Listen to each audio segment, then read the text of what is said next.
जासूस। जासूस कौन होता है? एक ऐसा इंसान जिसकी असली पहचान उसकी मौत के बाद भी दुनिया को पूरी तरह से पता नहीं चल पाती, वो होता है जासूस। वो ना तो यूनिफॉर्म पहनता है, ना ही वो मेडल मांगता है। अगर उसका मिशन सफल हो जाता है तो उसका नाम इतिहास में शायद ही दर्ज हो पाए, क्योंकि लोग जानते ही नहीं वो मिशन किसने किया। तो अगर वह पकड़ा जाए तो उसका जो एग्जिस्टेंस होती है, उसका जो अस्तित्व होता है, वही सब नकार देते हैं कि भाई जिसका होता है वो बोलता है हमारा नहीं, और जो पकड़ता है वो बोलता है तुम्हारा है। तो उसका अस्तित्व ही एक विवाद बन जाता है। मार्च 2016 पाकिस्तान दावा करता है कि उसने भारत की खुफिया एजेंसी रॉ के एक एजेंट को गिरफ्तार कर लिया। नाम था कुलभूषण सुधीर जाधव। भारत ने कहा कि वह एक एक्स नेवल ऑफिसर है और अब ही इज ए बिजनेसमैन। ये भारत ने बोला। पाकिस्तान बोलता है नहीं, वो जासूस है। अब दो देश, दो कहानियां, और एक ऐसा मामला जो लास्ट में इंडिया मतलब भारत की तरफ से दुनिया की सबसे सर्वोच्च न्यायालय तक लेके जाया गया, इंटरनेशनल कोर्ट ऑफ जस्टिस। आज हम जानते हैं कुलभूषण जाधव केस की पूरी कहानी। अब Kulbhushan Jadhav Indian naval officer थे, रिटायर्ड हुए, और एज पर इंडियन जो वर्डिक्ट है भारत के अनुसार, उन्होंने ईरान के चाबहार जो पोर्ट है वहां पे अपना बिजनेस शुरू किया। लेकिन मार्च 2016 में अचानक पाकिस्तान बोलता है कि हमने रॉ के एक बहुत बड़े एजेंट को गिरफ्तार किया है। पाकिस्तान का कहना था कि उन्होंने उसको बलूचिस्तान से पकड़ा है। भारत ने बोला कि ये दावा बिल्कुल गलत है। भारत ने कहा कि उन्हें ईरान से अगवा करके पाकिस्तान लेके जाया गया है, क्योंकि एज पर इंडिया ही वॉज इन ईरान। तो ईरान से अगवा करके उसको पाकिस्तान लेके जाया गया, ये भारत की तरफ से दावा किया गया। और यहीं से शुरू होता है फिर एक ऐसा विवाद जिसने दोनों देशों के रिश्ते को और ज्यादा इंटेंस बना दिया, और ज्यादा कॉम्प्लिकेटेड कर दिया। अब उसके बाद पाकिस्तान आरोप लगाता है कि कुलभूषण जाधव रॉ के लिए काम कर रहे थे। सोचो, डायरेक्टली पकड़ा और रॉ एजेंट बना दिया और बोला कि रॉ के लिए काम कर रहे थे। और साथ में ये भी बोलता है कि बलूचिस्तान में जो जासूसी हो रही थी और जो बलूचिस्तान को अस्थिर करने की जो कोशिशें चल रही थी, उसमें कुलभूषण जाधव का भी रोल था इम्पोर्टेंट। अब कुछ टाइम के बाद पाकिस्तान उनका एक वीडियो जारी करता है। अब देखो यार, पाकिस्तान के पास अगर तुमने कोई पाकिस्तान ने किसी को पकड़ा तो भाई ठोक पीट के लठ बजा के वो तो कुछ भी कन्फेशन तो करवाएंगे। तो कुछ टाइम के बाद ना पाकिस्तान ने एक वीडियो जारी किया जिसमें पाकिस्तान बोलता है कि ये देखो तुम्हारा कुलभूषण जाधव, ये उसका वीडियो है। एंड वो कह रहा है कि कन्फेस कर रहा है कि हाँ वो एक रॉ एजेंट है। तो इंडिया ने बोला कि भाई ये तो तुम्हारी कस्टडी में है, तुमने मारपीट के डरा धमका के उससे ये वीडियो भी बनवा सकते हो, तो इस पे हम विश्वास नहीं करते। और कहा कि ये आपने उसको प्रेशर में डाल के ये वीडियो बनवाया है।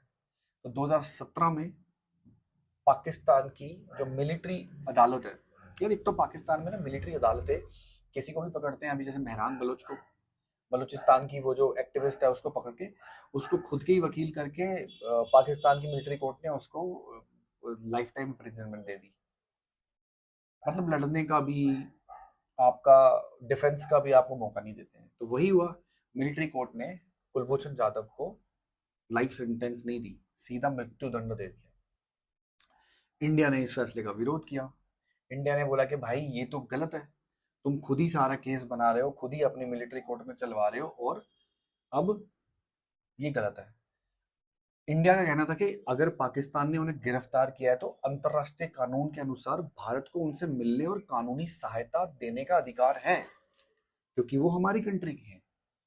तो इंडिया को एक्सेस मिलना चाहिए उससे, इंडिया उससे बात करेगा, और जो भी हेल्प है हम यहाँ से उससे बात करने के लिए तो हमारे पास भाई अधिकार है। लेकिन इंडिया का यह भी आरोप था कि पाकिस्तान ने बार बार काउंसलर एक्सेस देने से मना कर दिया।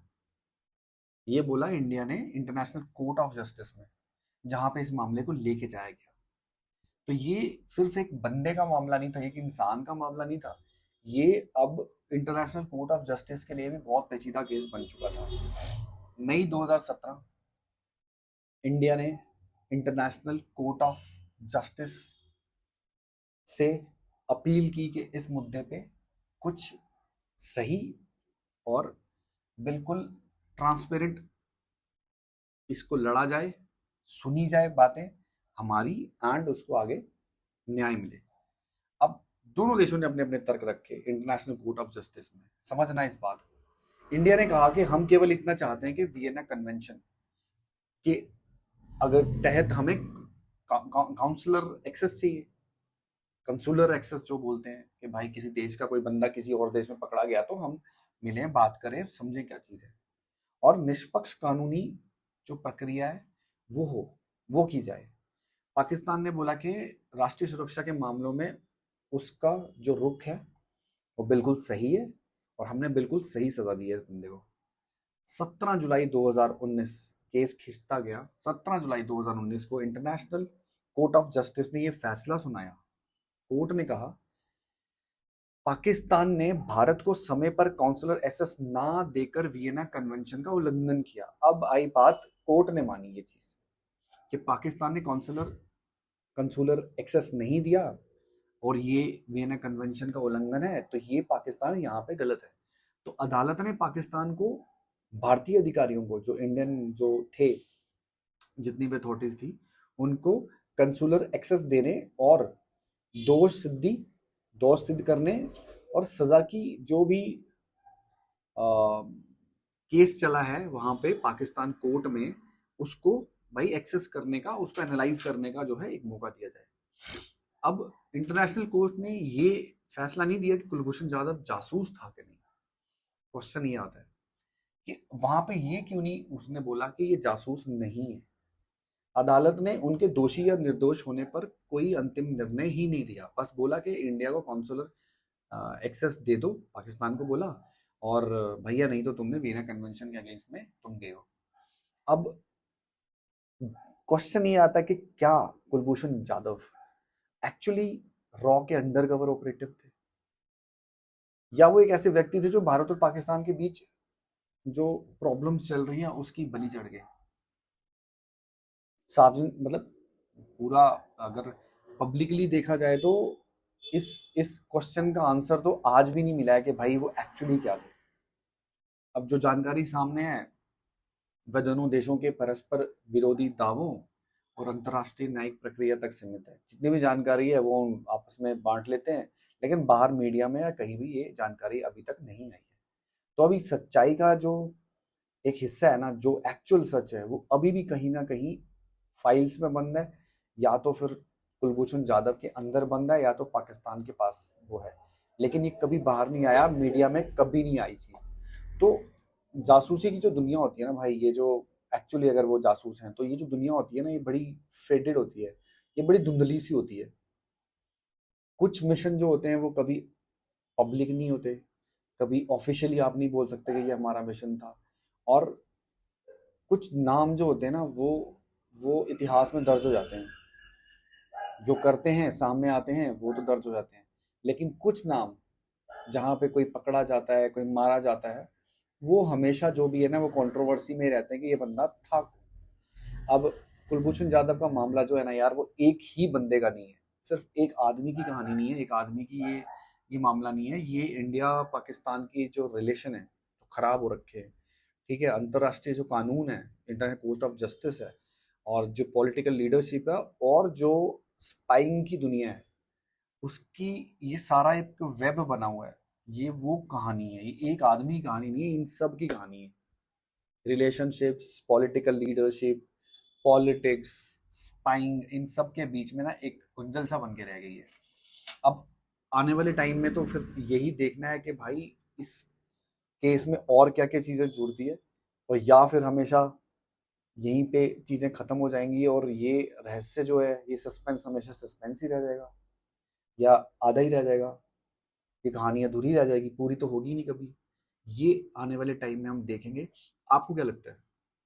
आपको क्या लगता है कि क्या हुआ हो सकता है एंड इसमें आगे क्या हो सकता है? तो अपने जो भी विचार हैं प्लीज़ कमेंट्स में लिख कर जाएं एंड चैनल को सब्सक्राइब करें। अगर वीडियो पसंद आया है तो वीडियो को लाइक करें, शेयर करें। आगे इसी तरह की और स्टोरीज के साथ, जियोपॉलिटिक्स, स्पाइस एंड रोचक स्टोरीज के साथ फिर मिलेंगे। जय हिंद, जय भारत, वंदे मातरम। सब्सक्राइब जरूर करके जाना। जय श्री राम।